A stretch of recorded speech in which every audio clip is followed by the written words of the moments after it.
So the reason GOSS do this survey is to make sure we are aware of our market space, listening to our market space, and we share and understand the challenges that face you. Rob McCarthy, our CEO, will be picking this up next week, where he'll be doing a live demo of our digital platform and showing how that platform helps meet some of the challenges we're all facing.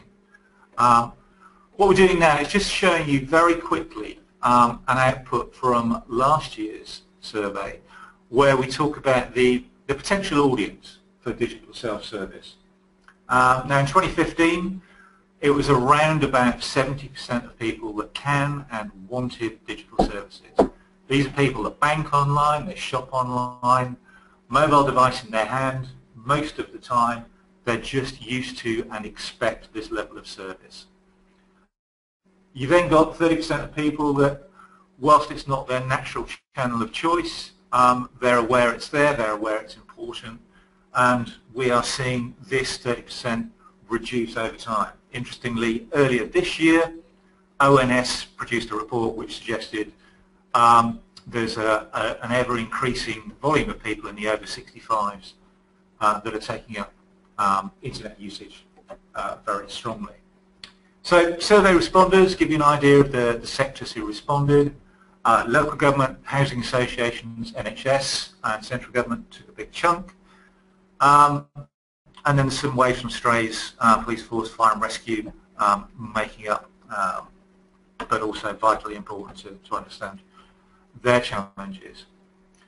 Obviously, one of the main drivers that we see that people talk to us all about is the potential for saving money, for efficiencies. And the question we pose is, how much do you anticipate saving or being able to save in the next 12 months? Now it's interesting when you extrapolate this and look back over last year. The extrapolated figure for this year averaged out £900,000, which is actually a drop of close to £500,000 on 2015. So our question really, we have a question at this point, and our question being is, why do you think that is? Why do you think the ambition of saving has gone down from 1.4 million to just £900,000? Now we've got a poll here. Pete's going to fire up the poll. And our questions on the poll are quite straightforward. You know, why do you think you're making less savings? Do you think that the organisation has completed the low-hanging fruit? You've done the easy stuff? Do you think it's actually harder to move services online? Do you think it's because you don't actually need to save as much money?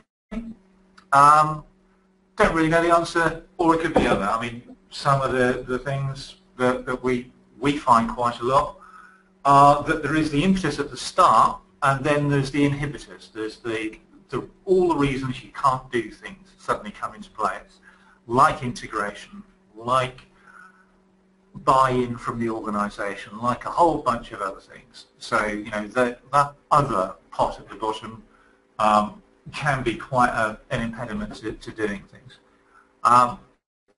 So whilst the technology can be there to help savings, one of the big things that we see is the minefields between the ambition and the actuality. And we're going to share that response with you now.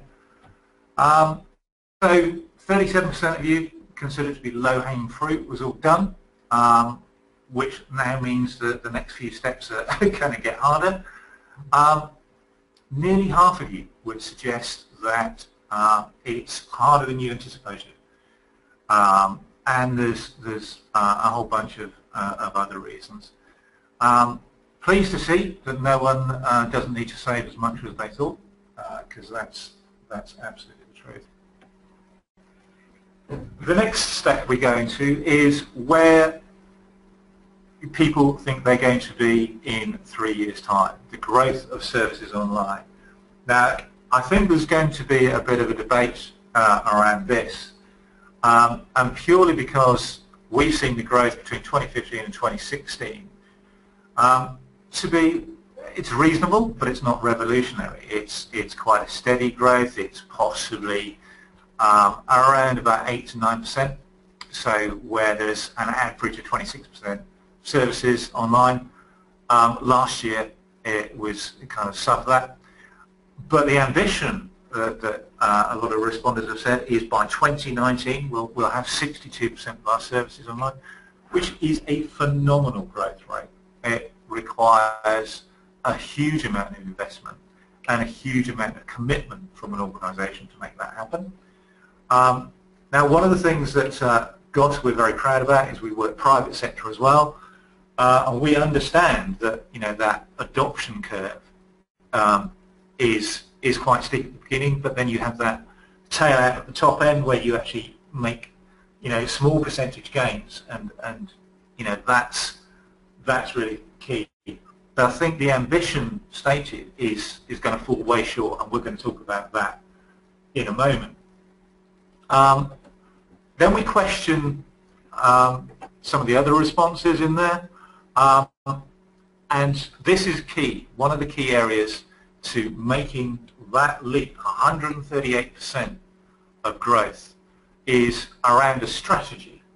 Now, I'm going to frame this in a possibly contentious way, but we're going to say this is our Brexit vote. Now, it's a very, very close run thing. 56% have a strategy, 44% don't have a strategy. Now that's, again, if you want to make that huge leap from 26% to 62%, it's really, really key that the strategy is there, it's brought into you by everybody, everybody is aligned to and behind that strategy, everyone understands it, everyone understands what it means to the organisation. So it's great having a strategy. And then we ask the question of who owns it? Where does that sit within your organisation? And again, if we look at our Brexit type poll, I appreciate it's not a yes or no answer, but so many different organisations have different approaches to where the self-service or the digital access or the channel shift strategy actually sits. And that is going to cause problems in its own right. There are, we sit in front of a number of organisations that may have 2 or 3 different strategies running parallel. They don't necessarily join up, and they also don't necessarily put the customer right at the heart of the business, the operating model. So we're now going to ask a quick question back to yourselves, and that question is going to be, where's the right place? Who should be owning the organisation's digital strategy? Should that be a communications-driven thing? Let's be honest, the web channel started as a communications tool. But if you're looking to shift customers onto that channel, that's customer services. Or is it customer services? Because customer services need the support of ICT to make that happen. You've also then got your transformation people in the organisation. The transformation people have been brought in typically from outside, possibly organically grown from inside, to change the way you do business. Because your communications people are busy doing their day job. Your customer service people are busy doing their day job. Your ICT folk are actually trying to put out about a squillion and one fires and deal with all the legacy stuff as well. So there's lots and lots of different agendas, if you like, in the whole digital transformation. Here's the sharing. You seem to think it should be part of transformation or at a corporate level, which is an interesting view. Interesting view indeed, and again, I don't believe there's a right or wrong answer with that, but it's really important to see that even on just this very, very quick poll, it's quite divisive that comms or ICT, and let's be honest, ICT used to be the guardians of the website. Customer services, this is their channel. This, getting the web channel right, getting online services right, would be an assist to customer services, or would it? Because we asked that question in a different way later on. 6% of you suggest that other people should be in charge of the strategy. and that's interesting. But let's now look at how you answered the question for who's it going to benefit? You know, if we do this thing, who's going to benefit from digital self-service and why? Now, two big responses say people want to access things 24/7, which is absolutely right. You know, I shop online, I do banking online, I do all kinds of stuff when I want, where I want. Anecdotally, a lot of our clients find traffic peaks between 6 p.m. and 9 p.m. and they also get quite a lot of hits over the weekend. Now, these are traditionally hours you are closed as an organisation, but it's peak time. So it's really, really important that services stand up, that they're slick, they are elegant, and they're very, very easy to use, because people want to do that on their mobile device when they're out and about, when they've got a moment, when they're cash deals or any of those other things. So the people that really think they can benefit from this, again, this is you coming back to us and saying, actually, 72% of you think my customers are going to benefit the most from it. My organisation came in second, and really interestingly, only a very, very small percent of respondees suggested their staff could benefit from it. Whereas our stance is, actually, if you've got really, really good digital services and the organisation has adopted digital transformation throughout the organisation, and by that we mean not only the front end. It's no good just having a shiny front end and staying with the way you're doing things at the back end, because that is just not an efficient way of operating. So if you adopt digital transformation and change your business processes behind the shiny front end, not only are your customers going to receive a better service, your organisation will be a lot more efficient, and subsequently your staff will be able to work in a better way, a more productive way. And again, we can illustrate next week in Rob's webinar how we see that working and how our platform supports that. So you've got all those things going on, the people that can do, want to do, we recognise that. The people that can't, what about the people that still want to use the phone? How can we assist them on their digital journey? Again, last year and this year, we've seen an interesting shift in trend. Last year, people thought the ability to assist people on a digital journey was very important. That's changed a little bit, but it's becoming more important this year. It's kind of growing a little bit. We're also seeing some people suggest it's not important to them. So, open question, I'm not entirely sure why that would be. We're going to throw this next question in on this one, and it's really asking yourselves, within the organisation, let's look at customer experience across the channels. So if I, as a customer, Tim Christian, comes in, would I get the same experience online if I was going to pay my council tax as I would if I did it over the phone, or if I came in to your contact centre? Would I have that same experience, i.e. is the process common? And the reason for asking this question is it's really framing the thought of an online service. It's easy, if your expectation is your citizen can do that themselves online, why would you offer up a different service on the telephone? You might want to augment it, you might want to give your CSA some prompts, make it a little bit more friendly. But again, would that be different from a front counter point of view? Appreciate front counters might be cash handling. I'm not going to put coins and pound notes in my laptop. That's going to end badly.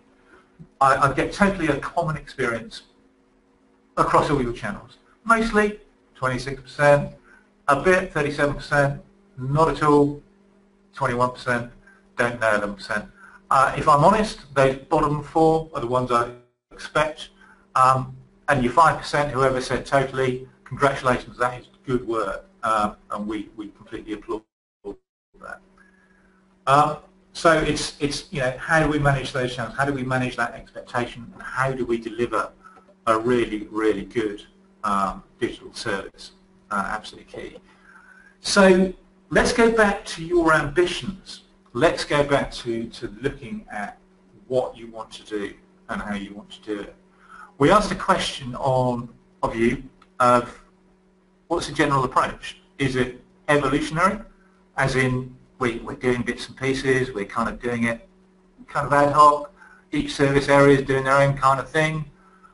Or is it revolutionary? Are you going, do you know what, this just isn't fit for purpose? We need to radically look at everything we're doing. That includes the systems, includes everything from, do we understand who our customers are? Do we understand what they want to do? Do we understand what our baseline cost of service is? Is our organisation properly brought in? Are they aligned and converged on what digital transformation is? Do we have a really strong and understood digital strategy? And really, our processes, are they as good as they possibly can be? That's the revolutionary approach. The evolutionary approach, frankly, again, it's a bit Brexit, because evolution actually edges it ever so slightly. But our challenge to you, your challenge to yourselves, is if you just evolve, you will never ever meet the targets and the ambitions you've set yourself. Because we'll go back to that in a moment. You're at roughly 26% online at the moment. You want to get to 62% in 3 years' time. That won't happen by evolution. There's got to be some serious, serious change in there. Some of that change is going to be cultural. There's no dressing that up. There's a lot of cultural change that's required. But also a lot of it is the whole systems thinking, the whole looking at the way you deal with your digital customer. One of the big things that we see ever such a lot in the market space, one of the questions we posed, was the relevance of back-end systems. And the big one is CRM. You know, back in 99, 2000, there was the big drive from government to say, hey, you need a CRM, it's going to be great, the world's going to be joined up, everything's going to be brilliant because you will have a CRM. Forward wind that to where we are 16 years later, and we see only 21% of you that responded said, yeah, do you know what, it does everything we want, which means a whopping 79% of you don't really think it's quite fit for purpose. And one of the big challenges, one of the big revolutionary challenges, is to really challenge that all the way through the business. Not just the CRM, every system you've got. Does it actually serve the customer? Not the business, because frankly the business should be secondary behind the customer. The business needs to make sure it's as efficient as it can be. And if that's spending a lot of money propping up a CRM that isn't necessarily fit for the digital age, it's not necessarily the best way of going forward. And you can see that 28% of you weren't entirely sure if that was right or not. And that's great, and that fits the evolutionary mold as well. It's like, yeah, we're not sure, we'll kind of bimble on a bit. But all the time, you're not doing things. It's the cost of inaction. All the time your phones are ringing, all the time people are coming in your front door, that's burning money. And it's also not a brilliant customer experience. So how do you make that better? How do you make your whole technology stack work for you in the digital age? We then kind of looked at what are the obstacles, what are the things in the way, impediments to really making this all come together, because everybody wants this. You know, broadly speaking, everybody wants a good digital council. Now, there's two pull-outs that we thought were massively interesting, and they do loop. This becomes a loop conversation. Is the leadership engagement side of things. Now, and the way they're stacked, those two diagrams, is quite interesting. You've got leadership engagement. 55% of you thought, actually, are our leaders fully engaged? Do they fully understand what digital transformation is, what it means, what it can do, what it can deliver? And also, do we have a good, solid channel access strategy? Now, if 55% you think, well, actually, I don't think my leaders get it, and again, we hear this up and down the land, is there is such a mixture of buy-in from leadership, from members, from chief execs, from heads of service. Heads of service possibly behind it, possibly heard it all before, but you know what, we're going to deliver the services the way we did because that's the way we did it. If they're not brought into it, the channel access strategy is going to fail. It really is going to fail. There's also the understanding of who the customer is. What do they want to do? How do they want to do it? Do you really, really understand who your customer is? Or in fact, is the customer just an impediment for you getting on with your day job? Because you know how to deliver a service, don't you? It's what we've always done. Why do we choose to do it differently? Well, your customers changed. In just the last 3 years, your customers changed because they're now fully on their mobile device. They're very, very aware of being able to do stuff online. They want to do that when they want to do it and how they want to do it. You're asked to make savings. Right at the beginning, we talked about the money, and that's really, really critical. 40% of you don't actually know your baseline costs, your actual start point of what it costs you to serve Tim Christian when he's on the phone, what it costs you to serve Tim Christian when he walks in your front door. And really, that's a fail. If you don't know that start point, you can never, ever honestly affect savings because it could just be a moving feast. You have to have that fixed baseline. And more importantly, that baseline has to be yours. It's great that SocTim will give you a benchmark, but that's aggregated across all of the councils. It's really, really important you understand where your start point is if you're going to actually make changes. Channel improvements. This is the thing that people all start with. This, with the best one in the world is where members and chief execs get all excitable and say, hey, make my website look pretty, GOSS. Make it look nice. Make it look like my neighbours. Get me 4 stars on SocTim.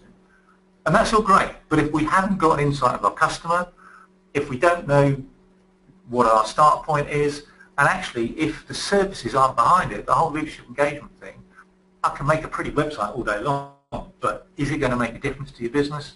Not as much as you might want.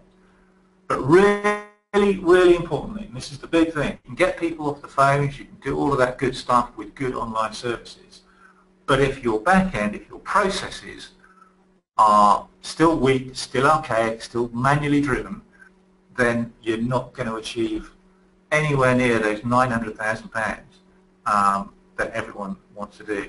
So process improvements is really critical.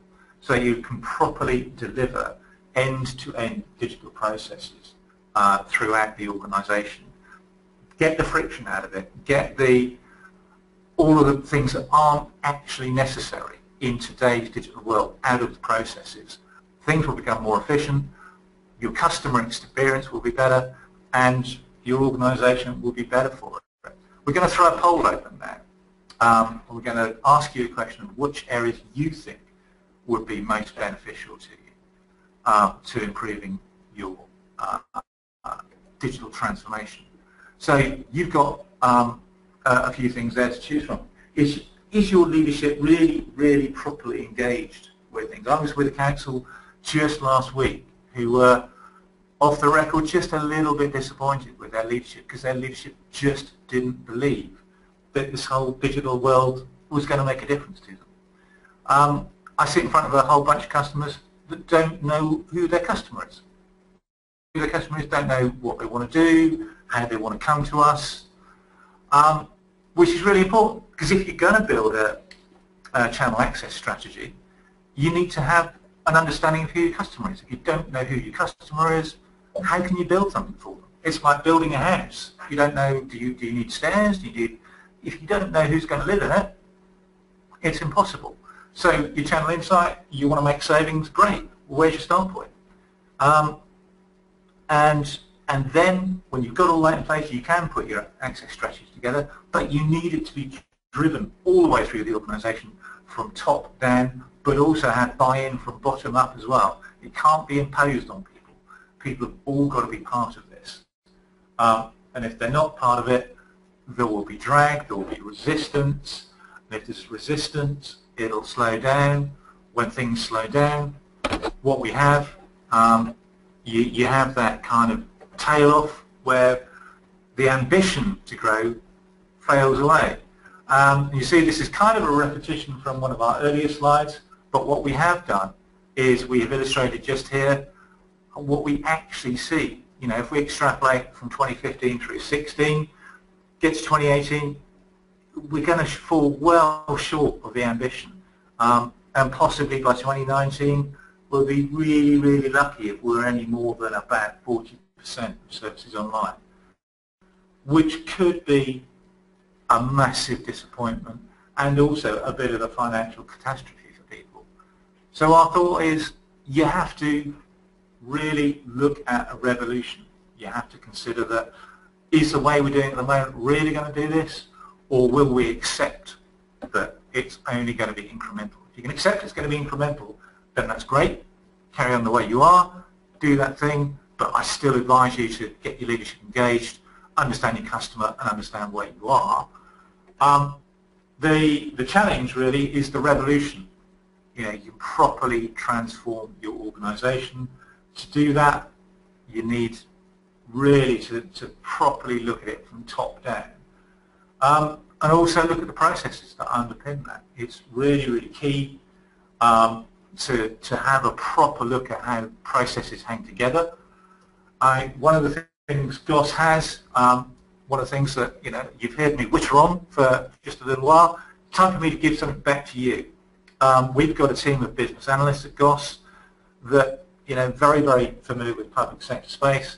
We come to you, we sit with you, we look at your as-is process, we look at how you engage with the customer during that, what their experience is like. More importantly, we work out your engagement with the customer. We work out how much it costs you, the amount of time it takes you to deal with that customer, the amount of repetition, the amount of failure demand within that process. Work with your service heads, work with the people who actually do it.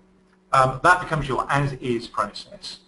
Then we go away and we take that information. Again, working with yourselves, we work up a 2B. What would that process look like in the digital world? How could that be more efficient? How could we take some friction out? What would be a great customer experience? An experience that you would like to use, that I would like to use, that wouldn't get me to a point where I go, do you know what? This is too hard, I will just pick up the phone. Because if you do that, if you invest in a process that's not considered, that doesn't improve things, that actually is clumsy, it will become immeasurably harder to get people to come back to that channel. And there's a whole bunch of statistical information that backs that up. Something like 13% harder per cent. So that, in very quick term, was a very fast run through of our survey. Thank you very much for taking the time to join us today. Hopefully it was of interest. Hopefully I didn't keep you from your lunch. Next week, this time next week, my CEO, Robert McCarthy, will be chairing the Revolution Summit. So where we actually demonstrate our digital platform and how that can address some of the issues, how it can accelerate some of the transformation that you might like to kind of join in and understand our stance on that, and more importantly Rob's stance, because he's the guy that's championing this. So we're going to close off now, so thank you very much indeed for your time. I've been Tim Christian, my colleague Pete Stevens. Thanks for your time and goodbye.